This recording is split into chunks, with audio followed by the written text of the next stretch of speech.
پنځمه مسله، یو انسان د میت د طرف نه قرباني کوي.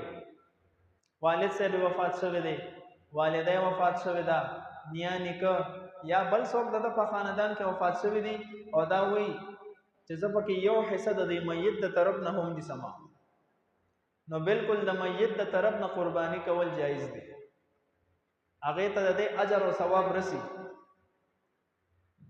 خو طریقه دا ده چې کله د میت د طرف نه ته قرباني کوې او پیسې هم ستا ذاتي وي، د میت نه وي، نو اجر یې هغه ته رسي، قرباني هم صحیح شوه، دکه غوښه خپله هم خوړی شي، مالدار باندې هم خوړی شي، فقیر ته هم ورکولی شي، څنګه چې عام د قربانۍ د غوښې سره طریقه کار کېږي.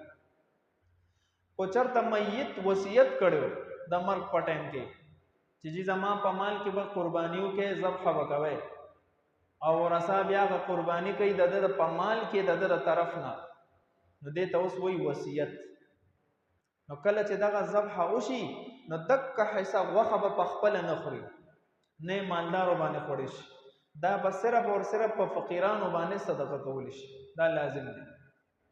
د وصیت چې کله د ورثو ته شوي هغې ذبحه وکړه، دغه غوښه په خپله نشي خوړی، مالدار یې نشي خوړی، فقراو باندې صدقه کول واجب دی. بل ورسه مسلې تپوس وکړو چې یو ماشوم دی، کورني خلک مالدار دي، بعضې که تاسو خیال کړي نو دا مالدار